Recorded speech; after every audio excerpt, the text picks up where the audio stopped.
judicial y política. Está claro, en función de lo que hemos conversado en esta primera vuelta, que efectivamente hay situaciones paradojales, ¿no es cierto? Por un lado, los actores principales están de alguna manera debilitados. En segundo lugar, tenemos una presencia de un público y de una ciudadanía que está profundamente decepcionada y que por lo mismo en realidad ya no solo centra su atención en la crisis en este momento, sino además en un olímpico, no digo desprecio, pero sí un alejamiento olímpico del partidarismo, de la existencia de partidos y grupos políticos. Y finalmente, el otro hecho real, que en efecto tenemos siempre formalidades. Estamos hasta ante un proceso electoral que tiene que ver con nada menos que con gobierno municipal y gobiernos regionales. Y la gente en realidad lo que dice es, si no tengo ninguna capacidad de decidir sobre la crisis que se está dando en el alto nivel, sobre la crisis del Poder Judicial, sobre las crisis, en fin, sucesivas de una serie de otras cuestiones, encima tengo que oponerme o poner posturas con respecto a esos temas que también me son absolutamente deplorables. Entonces, ¿estamos o no ante una crisis de credibilidad, por un lado, pero al mismo tiempo en la necesidad imperiosa de que las direcciones o los planteamientos o las orientaciones políticas sobrepasen la coyuntura que resulta asfixiante, peligrosa y difícil de llevar a coherentes reacciones? Don Antero Flores.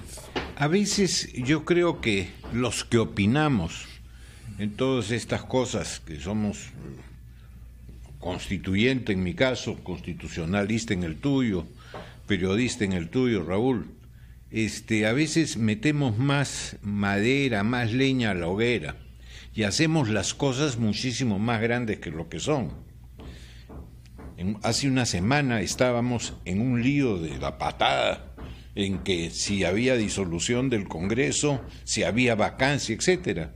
Las cosas se amenguaron y nos hemos quedado en la etapa de la guerrita de los vivos. Que esto puede seguir porque hay congresistas que se sienten humillados, es verdad, pero ¿en qué cosas se la van a descobrar o en qué cosas van a desfogar su rencor?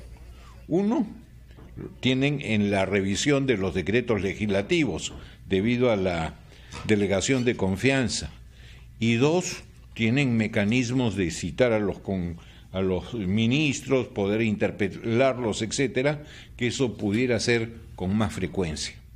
Pero al final no son cosas que te van a romper el sistema. Pero que lo amenazan, lo mordisquean, lo amoratan. Ambos lados. Pero tendrán que calmarse, por el amor de Dios, porque hoy día se está empujando, por ejemplo, a reformas políticas como es la bicameralidad y lo otro, la no reelección. La no reelección realmente es una tontería porque vas a tener un parlamento de bisoños. En la mayoría de países se permite la reelección, pero ellos mismos, los congresistas, se petardearon al prohibir la reelección de alcaldes y de los gobiernos regionales. Lo segundo, la Cámara de Senadores, regresar a la bicameralidad. Oye, en términos generales creo que muchísimos estamos de acuerdo, pero ¿en qué forma? Si vas a tener una Cámara de Senadores o un Senado igual que los diputados y que salga de distrito múltiple y no de distrito único para poder balancear la visión localista con la visión de un país integrado y un país, ¿qué te puedo decir?, uniforme, vamos mal. Eso sería repetir otra Cámara de Diputados. Por eso hay que ver cómo se deben llevar las cosas. Aníbal Quiroga decía una cosa que es muy cierta: no es modificar un artículo, es modificar prácticamente un tercio de la Constitución. Pero hay aspectos políticos muchísimos más importantes que estos y que nadie está diciendo nada. Por ejemplo, ¿tiene lógica que tengamos 20 y tantos candidatos a la elección municipal porque hay 20 y tantos movimientos políticos de carácter nacional? cuando muchos de ellos han estado prácticamente en sueños durante 2 o 3 procesos electorales y mantienen vigencia? ¿Por qué? Oye, esto no es una asociación de jurisconsultos, ni una asociación de opinólogos políticos. Son partidos que tienen que hacer política, y la política se hace principalmente en las elecciones. Y 2, gente o partidos que participaron en la última elección del 2016 y se bajaron a la mitad o se bajaron a las 2/3 partes del proceso, pero participaron. Y la autoridad electoral los tiene como que no participaron porque se bajaron. Entonces, todas estas cosas te van generando una serie de problemas. Incluso los partidos un poco franquicia, que consiguen a alguien o alguien consigue un partido y no sabemos con qué arreglo bajo la mesa, y se presenta con ese partido con el que no tiene nada, absolutamente nada que ver. Esas son las cosas importantísimas que tenemos que resolver para desentar la política, ¿no? Debilidades y debilidades terribles que están amenazando al sistema abiertamente. Así es. Vamos a escuchar también la opinión de Enrique Bernales, que ayer ha tenido una participación importante en el Congreso, y telefónicamente conversamos con él para que nos dé también una aproximación a qué momento vivimos y dónde tenemos la perspectiva de que se vaya a encaminar o llegar a una solución. Enrique, muy buenos días, gracias por atendernos. Gracias, Raúl, muy buenos días. Balance de tu presencia el día de ayer en el Congreso. Bueno, para mí fue lo que llamamos un tour de force, porque esta semana, desgraciadamente, la quimio me afectó toda la parte psicomotriz, de manera que llegué un poquito enfermo, pero fui bien recibido, un debate de más de 3 horas, y para mí fue ciertamente agradable un reencuentro con el Parlamento en un ambiente más bien distendido.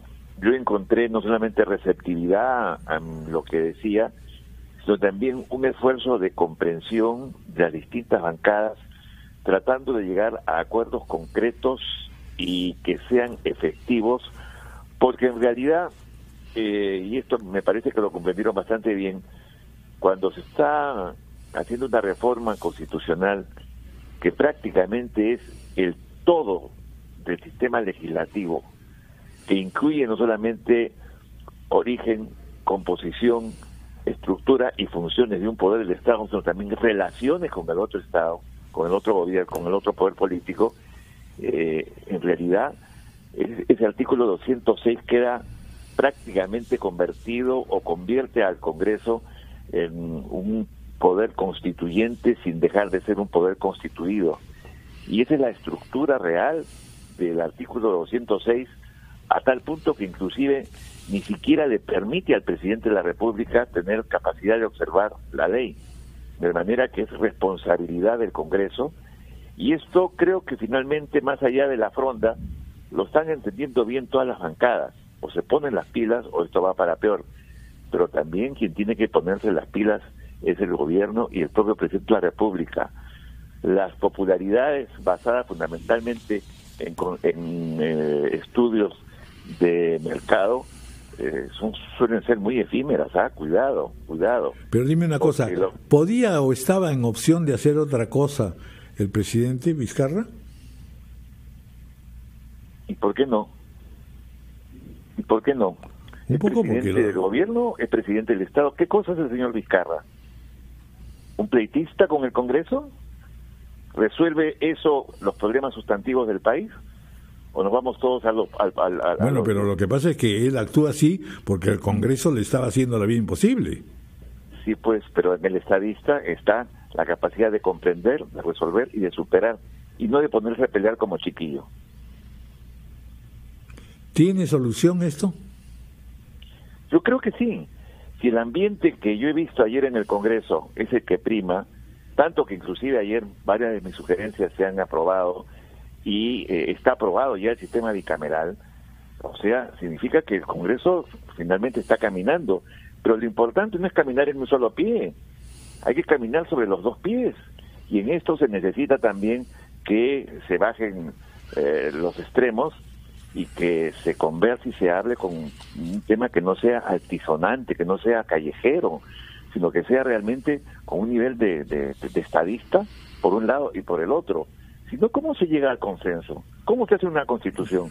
Peleándose los unos con los otros. Eso se llama la Convención Nacional de Francia, y eso termina en la guillotina siempre. Sí. Bueno, vamos a escuchar también ahora, muchas gracias por estos alcances, Enrique Bernales. Vamos a escuchar a Francisco Eguiguren.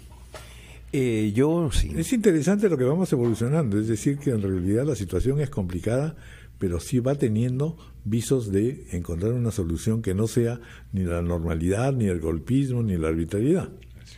Bueno, es lo deseable. Yo creo que los factores que pueden llevar a enfrentamientos periódicos subsisten, faltan poco menos de 3 años todavía, 2 años y pico de gobierno y de seguir con esta composición política, a menos que en el Congreso se produjeran o ciertos resquebrajamientos en la fuerza mayoritaria o algún entendimiento. Que de hecho se están produciendo. Sí, pero habría que ver qué tan nítidos son, porque yo no creo que se pueda sacar de ello por la votación individual de cada quien en la cuestión de confianza. No creo que se pueda sacar como conclusión de que están divididos. O sea, estaba claro que la confianza la tenían que dar, porque si no la daban, aunque se discutirá la reforma que introdujo el Congreso sobre la cuestión de confianza y que está en análisis de constitucionalidad ante el tribunal, si no le daban la confianza, el gobierno iba a sostener que caía el gabinete y resolvía disolver el Congreso. No creo que lo quería, pero si el Congreso le negaba la confianza, iba a ocurrir. Y vamos a tener 2 interpretaciones. La del Congreso que dijera no, la de Zavala no cuenta, o el gobierno que decir ya van 2. Entonces, no se llegó a ese escenario, es verdad, y todos pueden estar razonablemente tranquilos por ello, pero lo que quiero decir es, se pudo llegar y faltan 2 años y pico.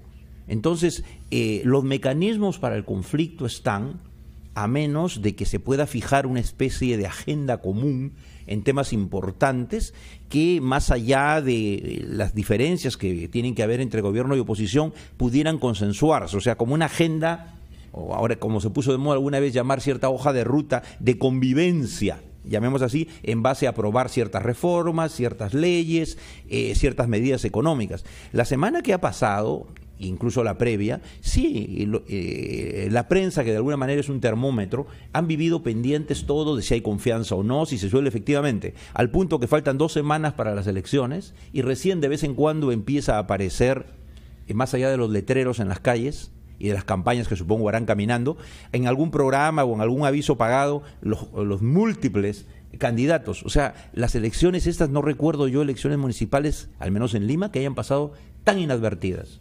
Porque la gente está en otra, la prensa está en ¿En otra. qué está la gente? La gente, cuidado. En el escepticismo, la gente está trabajando, sobreviviendo, tratando de salir adelante. Bueno, pero es que no es nada bueno que se tenga un escepticismo tan extendido. Bueno, estamos hablando de todos los sectores en todas las áreas. Bueno, cuando el presidente Vizcarra, como digo, con una reacción oportuna, mete dentro de sus reformas, que no nos engañemos, ¿no? Las reformas podrán ayudar, pero la crisis política, moral del país no se resuelve con reformas constitucionales, ni cambiando el Consejo de la Magistratura, o sea, es necesario hacerlo, pero eso no va a resolver el problema. El Poder Judicial y el Ministerio Público siguen toditos sentados allí y el Consejo nombrará nuevos, en fin. Pero, por ejemplo, es muy sintomático que el presidente plantea la bicameralidad, que los especialistas en general están de acuerdo, salvo algunos en el fujimorismo, porque claro, ellos pusieron la Constitución unicameral, pero es otro tema. Pero la gente, en verdad, como no cree en el Congreso, no le gusta la idea. Pero bueno, vamos a ver qué dicen en el referéndum. Y la no reelección parlamentaria, que yo creo que así planteada a secas no es positiva. O sea, el pueblo se ha encargado de reelegir a algunos congresistas en un porcentaje bastante bajo. Yo creo que no es lo normal, digamos, prohibir la reelección parlamentaria, pero es una respuesta del gobierno frente al Congreso y la va a tener que aprobar el Congreso. Dicen que la van a aprobar. Habrá que ver, yo creo que le van a meter mucha cosita por allí porque muchos no se van a querer quedar sin chamba, ¿no? Pero el problema de fondo es, por ejemplo, vamos a ir a una bicameralidad, ojalá, pero es una bicameralidad bien parchada, ¿no? Porque tenemos el Congreso, estoy seguro, más pequeño de América y seguramente del mundo, no estoy seguro del mundo, pero de América sí, Nuestra población ha crecido y tenemos menos congresistas que creo que en el siglo XIX. Entonces, claro, ¿qué dicen? Para que no aumente el número y la gente no se moleste, seguimos con los 130, 30 senadores. Es ridículo, pues, tener 30 senadores y 100 congresistas. Son 30 príncipes ya, en realidad. No, pero habría que ver, porque pueden ser dueños de nada, ¿no? El problema es la representación. Yo coincido con Antero, esto no es un tema de decir regiones, no. El Senado, para que funcione, tiene que tener representación nacional. Tienen que ir los cuadros más calificados de los grupos políticos. Pero eso no, 30 es muy poco. ¿Por qué se le tiene miedo a reconocer que necesitamos un parlamento en función del volumen de población más representativo? Vamos a hacer una pausa. Para muchos es cuestión de dinero. Vamos a hacer una pausa.